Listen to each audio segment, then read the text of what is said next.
Bung Karno mulai mengirim surat kepada Ratna Sari Dewi tanggal 2 Oktober 1965. Selama menjalin korespondensi, suratnya dikirim lewat kurir memakai bahasa Inggris, bahasa yang juga dikuasai oleh Dewi. Surat menyurat tersebut ditangani oleh anggota DKP Resimen Cakrabirawa.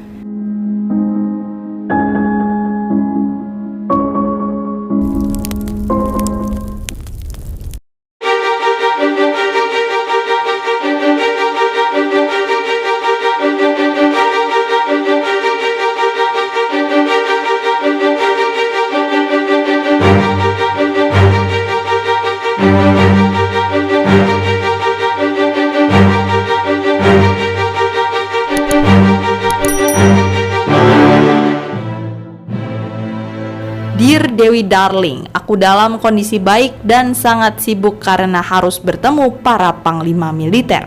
Aku mencoba menyelesaikan konflik mereka. Jangan cemaskan aku, darling sayang, aku kirimkan 1000 ciuman hanya untukmu. Esoknya tanggal 3 Oktober Bung Karno kembali mengirim surat. Aku telah menerima 2 surat dari kamu. Aku merasa sangat gembira setelah mengetahui bahwa engkau telah mendengar pidatoku serta menilainya sebagai pidato yang sangat baik. Perwira dari markas besar bernama Pranoto memang agak lemah, tetapi dia satu-satunya orang yang bisa diterima oleh golongan kiri dan juga golongan kanan. Aku untuk sementara menugaskannya sebagai pejabat pimpinan sehari-hari Angkatan Darat. Komando tertinggi masih tetap berada di tanganku, dan apabila situasi telah kembali tenang maka aku akan segera mengangkat seorang panglima. Aku masih belum mengetahui di mana Yani dan apa yang sesungguhnya terjadi pada dirinya. Begitu situasi telah aman, aku pasti akan segera kembali ke Jakarta. Aku selalu sayang kepadamu, kau sendiri mengetahui betapa besar rasa cintaku kepada dirimu. Sehari kemudian tanggal 4 Oktober dari Istana Bogor, Bung Karno kembali mengirim surat. Tampaknya dia baru saja menerima komplain dari Subandrio dan Leimena bahwa di Jakarta, Dewi diduga membocorkan korespondensi tersebut kepada wartawan. Aku telah menerima balasan darimu, terima kasih. Aku tahu bahwa kamu tidak akan membukakan rahasia kita kepada para wartawan.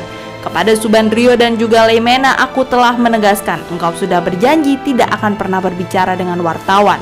Darling, aku sangat bangga kepada dirimu. Terima kasih banyak. Aku sekarang sedang mengadakan rapat dengan para panglima serta wakil-wakilnya dari semua angkatan. Doakan saja, semoga usahaku berhasil. Surat tanggal 5 Oktober. Dewi sayang, terima kasih untuk suratmu. Hari ini akan dilakukan upacara pemakaman 6 orang jenderal dan seorang ajudan. Pihak keamanan, Subandrio dan juga Leimena, mereka semua tidak mengizinkanku datang. Alasannya persoalan security. Mereka menjelaskan tidak seorang pun bisa menduga apa yang akan terjadi dalam suasana pemakaman sangat emosional nanti. Selesai upacara, aku akan memanggil 6 orang jenderal yakni Pranoto, Murjid, Sutardio, Asyari, Dirgo, dan Ibrahim Aji. Mereka ini adalah jenderal-jenderal paling berpengaruh di Angkatan Darat. Mengenai para jenderal yang terbunuh, baiklah kita tunggu saja hasil penyelidikan. Apakah benar mereka memang akan mengadakan kudeta kepada diriku? Informasi yang ada masih saling bertentangan, tetapi memang benar mereka semua terkena pengaruh komunistofobi. Begitu situasi telah tenang, aku akan segera kembali ke Jakarta. Sekarang ini aku sangat rindu kepadamu. Aku selalu mencintaimu. Tanggal 6 Oktober 1965, surat Soekarno kepada Ratna Sari Dewi. Dewi tersayang, surat balasanmu yang sangat panjang sudah aku terima. Tepat ketika sedang berlangsung sidang kabinet, aku merasa senang. Dewi memperhatikan pendapatku mengenai hal ikhwal serta tentang orang-orang yang terlibat. Ini semua menunjukkan bahwa Dewi adalah perempuan yang sungguh-sungguh mencintai diriku. Terima kasih darling. Semua tindakan serta keputusanku berdasar nasihat Leimena, Subandrio, Marta Dinata, Sucipto, Omardani, Pranoto.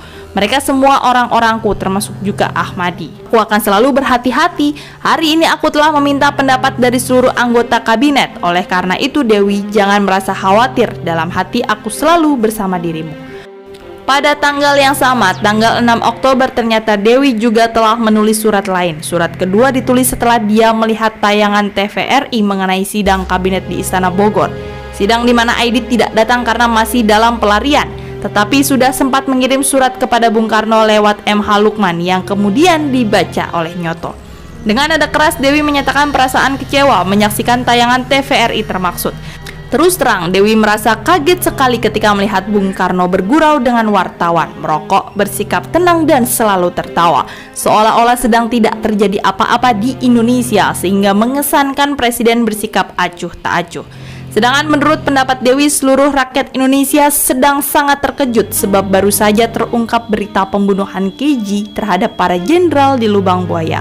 2 hari kemudian, tanggal 8 Oktober 1965, Bung Karno membalas, "Dewi sayang, kamu jangan salah paham. Aku selalu tersenyum selama sidang kabinet justru untuk menunjukkan kepada seluruh dunia bahwa tidak terjadi apa-apa dengan diriku. Aku gembira karena tetap bisa menguasai keadaan. Kamu pasti sudah tahu menurut pers Nekolim aku telah kalah atau paling tidak sudah hampir dikalahkan. Aku juga tertawa untuk membangkitkan kepercayaan seluruh rakyat. Dewi, tahukah kamu bahwa jenderal-jenderal yang terbunuh telah aku nyatakan sebagai pahlawan revolusi dan aku naikkan pangkat mereka 1 tingkat. Apakah Dewi juga tahu bahwa aku secara tertulis telah setuju untuk memakamkan adik Irma Suryani di Taman Makam Pahlawan? Sayang, keluarga Nasution menolak dan menyatakan akan memakamkan anaknya di TPU Kebayoran. Mengapa Dewi marah? Ini membuatku sangat sedih dan putus asa. Darling, tenanglah. Dewi manis, tenanglah. Jangan membuat diriku semakin tambah putus asa."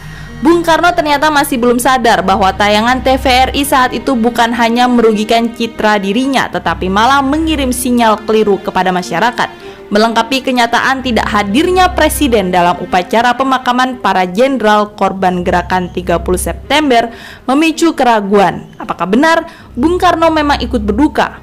Ataukah justru sebaliknya? Oleh karena itu, di depan umum Bung Karno tidak tampak sedih. Makin subur desas-desus yang secara sengaja disebarkan musuh-musuh politiknya. Bung Karno terlibat, minimal telah mengetahui lebih dulu sebelum peristiwa naas serta mengenaskan tersebut terjadi.